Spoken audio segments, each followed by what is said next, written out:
Good afternoon again. It's my pleasure to be here once again to participate in the business of ICTY.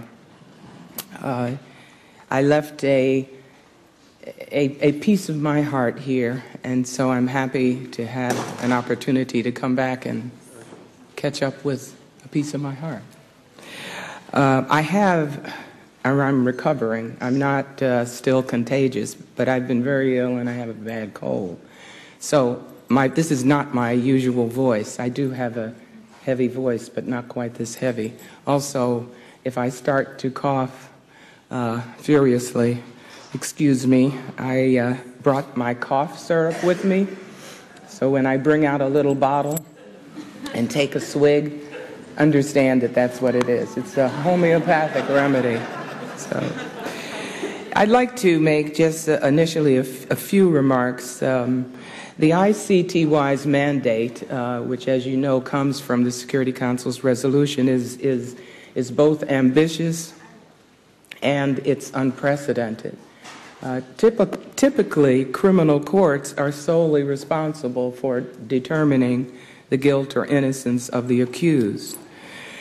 The ICTY, however, was established by the Security Council, acting under Chapter 24, Article 24 of the UN Charter. And it determined, the Security Council, in that resolution, that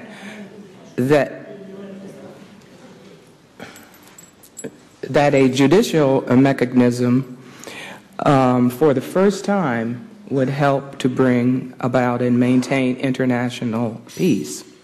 So what you have is an international criminal court hundreds of miles away from the scene of the crimes where these horrific crimes were committed, sitting in The Hague, attempting to fulfill this very ambitious, shall I say, mandate. We at the Tribunal finally understood that our judgments could not magically, so to speak, bring about or even help to bring about peace. How could those who seek to rely on the ICTY judgments be encouraged to reconcile if they didn't even understand how our process operated, if they didn't understand how we reached the conclusions, and they didn't believe that they were fair? Thus, the outreach program was established. This panel will assess the degree to which the ICTY's legacy can be used for historical reflection and peace building in the region. We will hear about the role of the media in this context, and the panel will also explore how victims, groups, and civil society organizations view the relevance of ICTY's legacy. This panel, as we talk about assessing the legacy, this panel is not a group of efficiency experts, shall we say, or even UN bureaucrats. These are people from the region, and they will give you their perspectives. I hope that from them you will get what we refer to in the United States as the real deal, so to speak. Our topic, actually we have 3 topics, could support an entire conference, but our time is limited, and in order for our discussion to be effective, we need cooperation. We need the panelists' cooperation, and we need the cooperation of the audience. President Robinson has asked that we structure this panel discussion as kind of a talk show. We want it to be a vibrant discussion, both among the panel itself, but also with the audience. I we'll proceed by asking a question to each of our panelists. They will respond. And then I would invite other members of the panel to join in, to comment on that response, to respond yourselves. The idea is that we want to encourage everyone to give their views, should they so desire. But I have gone through the reflections and tried to come up with their predominant points. I said I need your contribution. I was sitting here in the front row while the other panels were ongoing, and I saw a little controversy sometime, particularly as it was coming from the audience. I think I've whipped our panel members into shape. I'm not going to have a problem, I know. But I could see a lot of misunderstanding, sometimes at least, by persons in the audience. Many of you are yourselves experts. You yourselves have points of view, very important points of view. So I'm willing to let the members of the audience make a comment if you desire. I'm not going to say that you may only ask a question, but I'm going to ask your cooperation and ask you not to give lengthy speeches, or we're not going to make it. We're not going to be able to work effectively. So I think that's about all I have to say. We met for a few minutes, and we've agreed on the order of the panelists. Kelly Askin will not be here.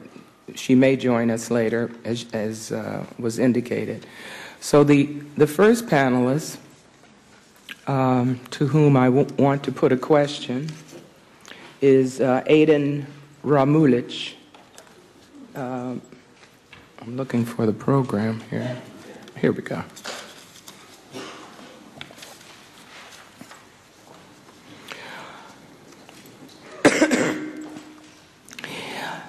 Mr. Ramulich, I think that you are particularly well situated to tell us what, at least from your perspective, is the view of victims groups and civil society organizations as to the relevance of the ICTY's legacy to the rule of law and maintenance of peace. Now, I put the question that way because that's the topic in our program. If Kelly had been here, I would have asked her to talk about the legal legacy, to tell us about some of the judgments of the tribunal that perhaps could be used in the law established in national prosecutions. But there's another part of this process of helping to bring about peace. And it's not legal justice so much, it's social justice. And that's the other role I think that the tribunal has. So I want to ask you, what is the view, or what is the attitude of victims groups about the ICTY? Tell us about their experiences, people who've come to testify, perhaps people who have not come to testify, but who are friends or relatives of those who did appear. What do they think about the tribunal? Because if there are what we sometimes call lessons learned, that's part of the legacy too. So we want to look at what the tribunal has done so well, but we want to hear about perhaps areas that the tribunal could have done a little better. What have your experiences been?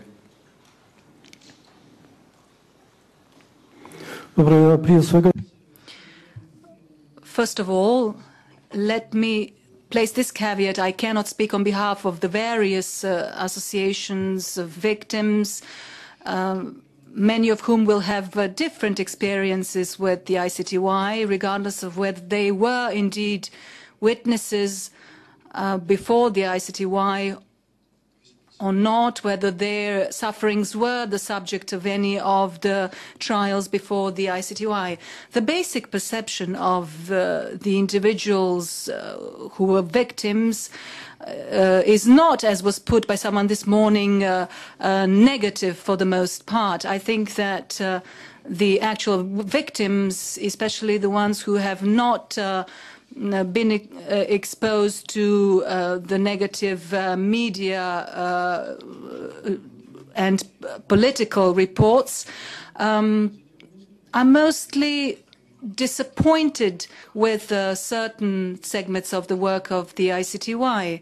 Their disappointment largely has to do with the number of cases that were dealt with. In the years immediately following the war, the national courts did not deal with such cases at all. All of the eyes of everyone were directed at the ICTY, and at that point the ICTY did not state that they would limit the number of trials to be dealt with to under 200.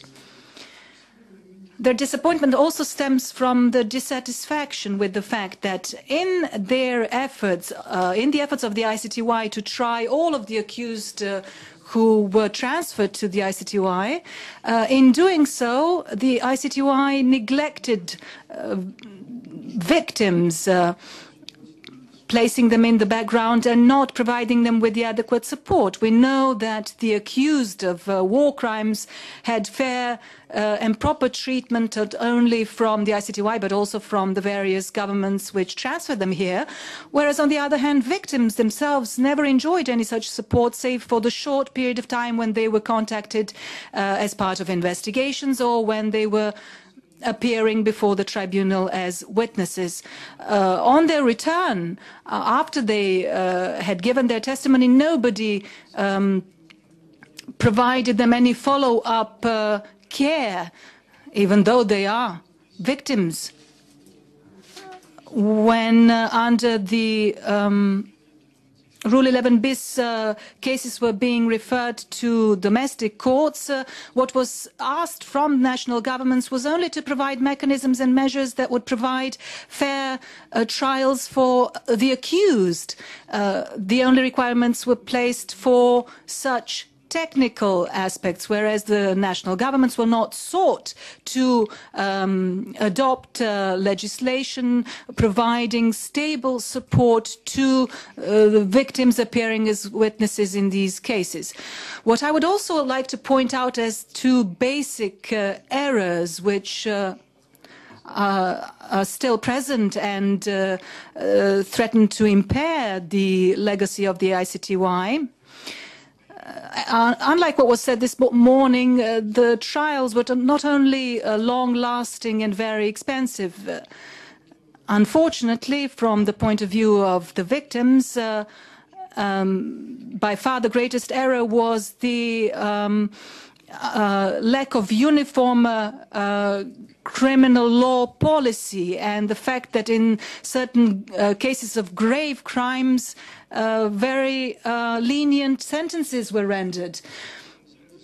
Let's look at the local community I hail from, for instance. The 7 accused and indicted before this tribunal have in the meantime been released, where we still need to find 1,178 missing persons who were probably victims of crimes, whereas the persons who may be responsible for them were released. So the lack of uniform criminal law policy employed by the ICTY is something that is now being transferred to the